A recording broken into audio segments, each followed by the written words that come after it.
We aren't here to talk about Odegaard. We'll do that later on. But and I've still got the West Ham transfer news thing up. This is lovely, isn't it? There we go. We'll have a bit of that. Welcome back to West Ham Unofficial. I hope you are all well. Time to talk England.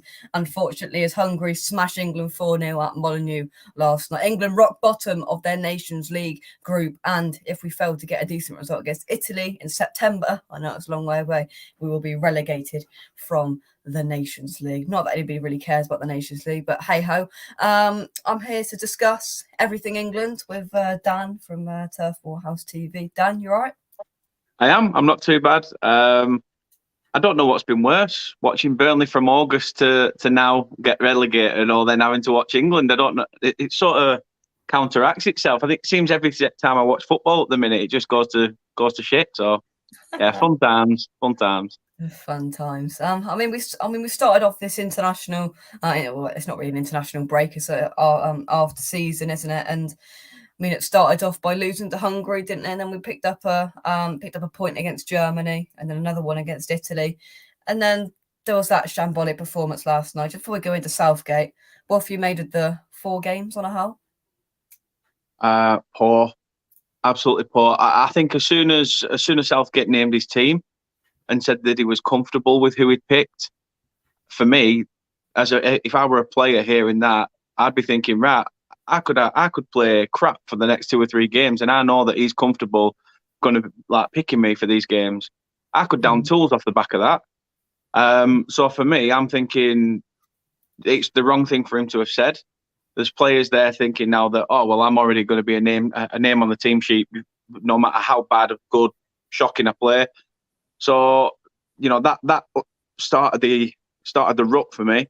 The Hungary loss, I thought, all right, a 1-0 loss against Hungary. It's not much to shout about. We'll move on from that and just see what happens. Obviously, we've just come off the back of a long season. Half of these players probably don't even want to be there. They'd rather be on holiday with the missuses. It's the least they deserve after a full strenuous season. And then obviously the draws against Germany and Italy. The Germany game, yeah, okay. It was England-Germany. It was always going to be faster. The Italy game had the tag of obviously the first time we played each other since the final. And to be honest, I'm surprised we didn't lose that. It's only due to the Italians being so poor in front of goal why we didn't lose it, because defensively we were shocking. But yeah, Hungary did what Italy couldn't, and they stung us. And they had 6 shots on goal in the game last night and put 4 away. Says it all. Yeah, I think up until last night, I was like, yeah, to be fair, I'm not really bothered. But Hungary first game, they're all tired. They couldn't really give a whatever. And then the two draws against Germany and Italy, fair enough. Coming to last night, I turned it on 15 minutes, 1-0 down. I'm like, what is going on here? Full house at Molineux, and you look at it, and it was a defensive shambles from.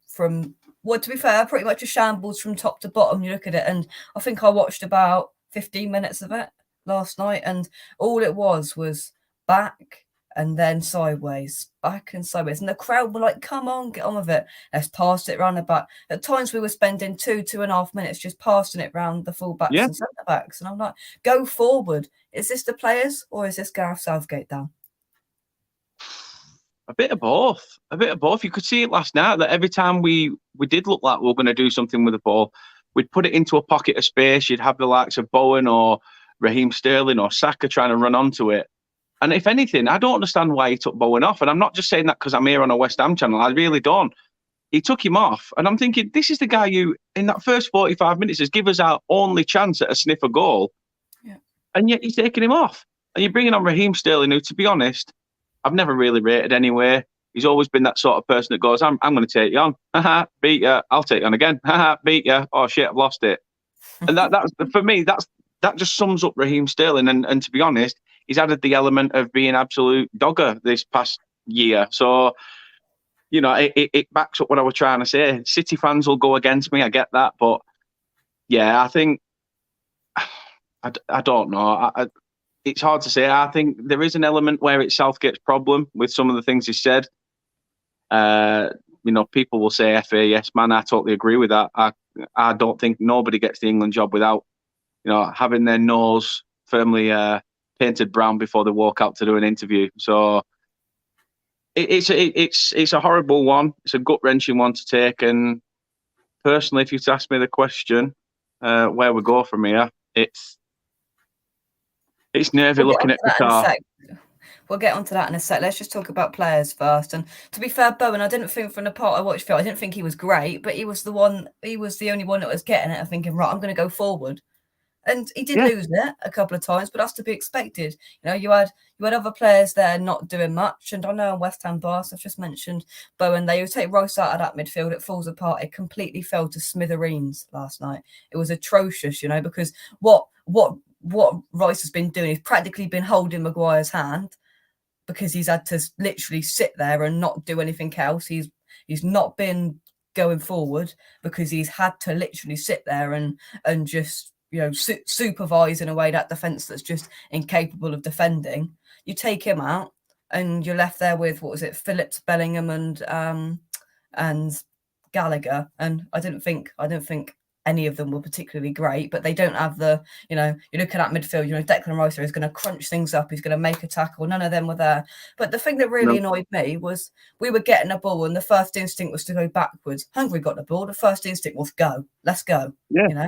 And the thing is, though, when we did send the ball forward, though, we'd stop, wait for everybody to start getting up. And I don't just mean the England players, I mean the Hungarian players were, you know, there were 11 men behind the ball when we were coming forward. But yeah, they were throwing 11 men forward as well. That should have been where we go, right, counter-attack, play it over the top. Harry Kane, these last 3 or 4 games, has spent half of his arse in defence or in midfield. What's he doing? If anything, the first goal, okay, apart from the defending for the header back across, you know, if Kane actually connects with that ball and clears it without it getting through, then for me, the poorest player yesterday was Calvin Phillips. Yeah. I thought Calvin Phillips had an absolute stinker, and it's not something I usually say, because him and Rice in the Euros together were like a dream team as two CDMs that sort of worked well for England at that point. The partnership worked there because you had the balance of Rice that was going to sit there because Southgate told him to sit there, and then you've got Phillips who's progressive forward more as well and scored a couple of goals and was effective. But I think you know, I backed Southgate to give Rice a rest last night, but you take Rice out, you take out the whole backbone of our team, because we look vulnerable. Nobody in that midfield really looked like they wanted to make a tackle and win the ball back and go forward again, because I don't know, and even going forward, when, you know, the likes of Kyle Walker, Reece James, Saka, these players, they were getting the ball and almost second guessing, well, we're going to have Southgate like it if I went forward. That was the vibe I was getting, because they were getting it and then going forward and then passing it back. And yeah, I've got a feeling that Gareth Southgate's there and he's trapping the talent we've got there, because we've got some of the best talent in that England squad we've had for quite a while, and I'm sure you'll agree. Yeah, of course. Because I think it's being trapped by Southgate wanting to play 5 at the back and go for a 1-0 week in, week out. Well, we you know, I look at, similar to what you're saying there, when I look at Burnley, that, you know, when Dash got sacked and all of a sudden the players were coming out speaking about freedom, how many times we started getting results because the players were allowed to play their game to their strengths. We're not seeing that in it. We're not seeing that in England now, because he's holding certain players back.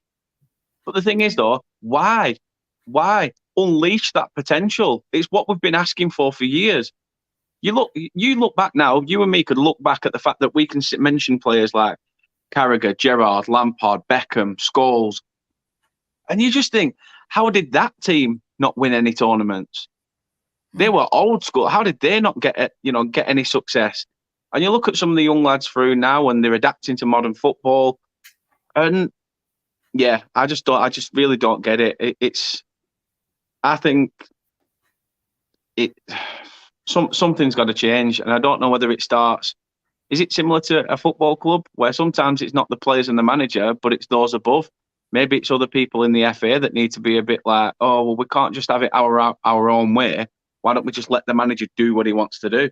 Well, he is a complete yes man, yes boss, here boss, yeah. two halves full boss. And you look at it, and you look at Southgate, and I see, yeah, fair enough, on paper he's one of our most successful England managers, but football isn't played on paper. You know, that World Cup, I thought the draw we got was incredibly lucky. And fair play.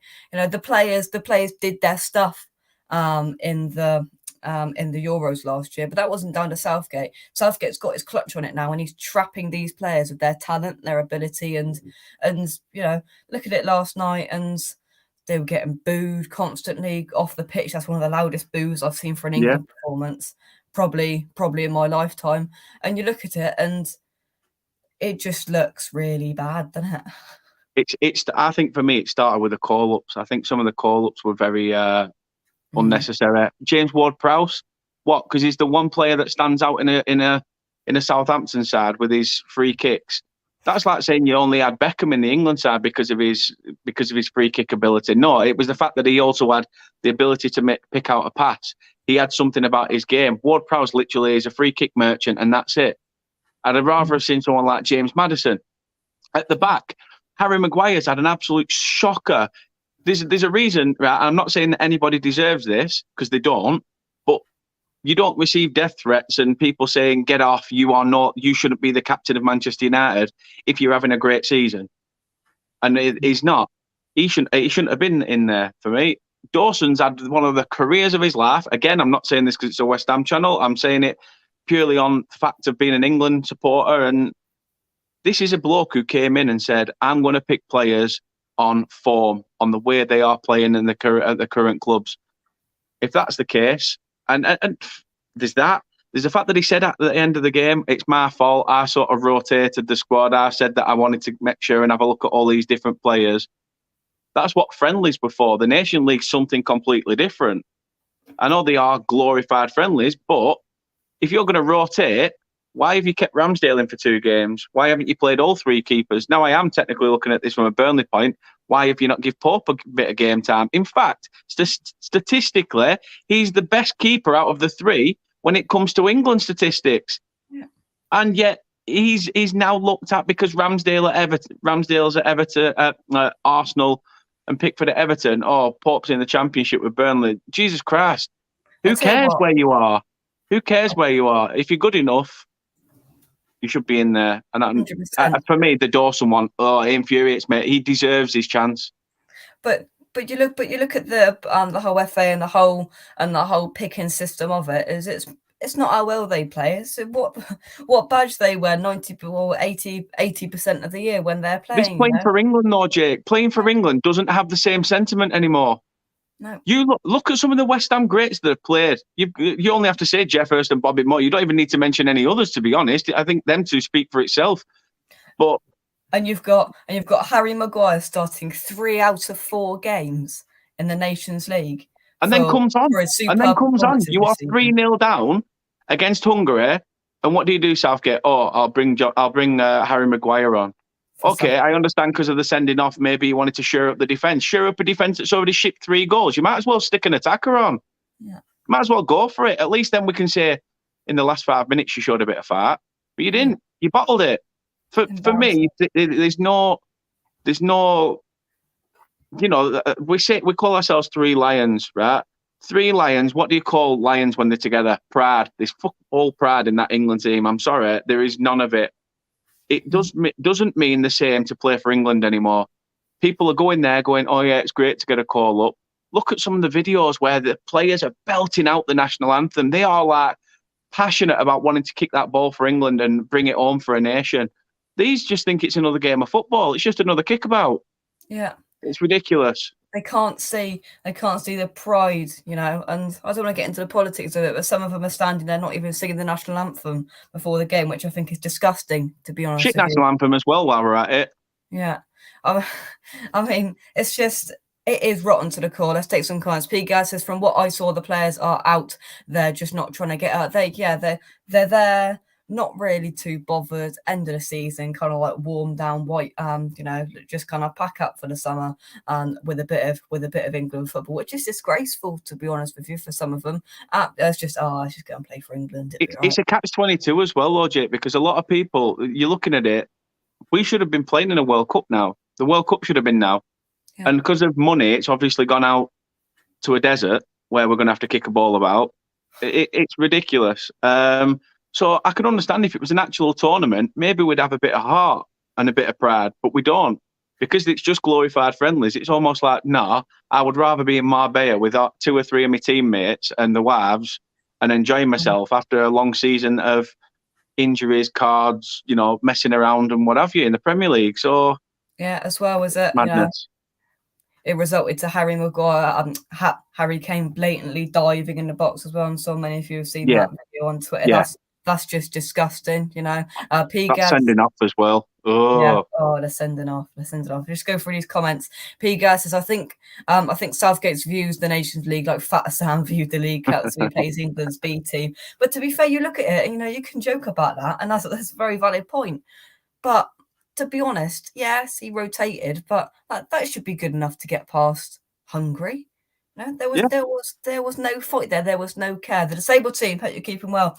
Phillips had another stinker. Yeah, we mentioned that earlier on. I didn't think he was great. The whole midfield just folded, I thought. Peter says, didn't waste my time watching the whole match after the previous awful games, but from the highlights, no one deserved anything above a 2. Kane was playing like a midfielder and not a striker. Phillips was very poor, maybe due to the injuries he had. Yeah, I agree. I didn't know how many times have you heard that? Oh, I went to see him last Thursday. At the Etihad, it was empty, wasn't it? At the Etihad, yeah. I went there, honestly. I was sat in McDonald's. We had something to eat prior to going to the gig, and it was only about 13 minutes away from the stadium. And an Ed Sheeran song came on over the radio, and this little kid's walked in with his like mum and sister and brother and stuff, and he's like bopping along, and then he looked, and then he went sort of double looked, and then started banging the table like, oh my god, look who's over there, and then Kate's wetting herself laughing. So we get to the stadium, people are sort of always doing these like double takes, thinking like, what the hell? We're walking up the steps. There's people at work at the stadium going, oh my God, don't he look like? And Kate's like, I'm embarrassed. I don't want to be with you. I'm like, oh, brilliant. Thanks. Lovely. I'm like, well, that's fine. If you don't want to be with me, that's not a problem. All these people here are here to see a ginger god. And if they want one, they can come and get one.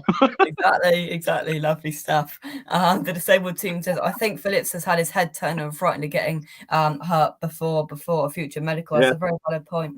Yeah, I agree.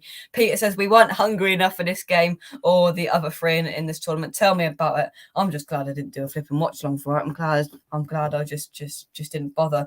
Hammerhead, hope you are well. Southgate isn't the one. Does he turn you on? No. Football's not coming home. We're going home. But, exactly.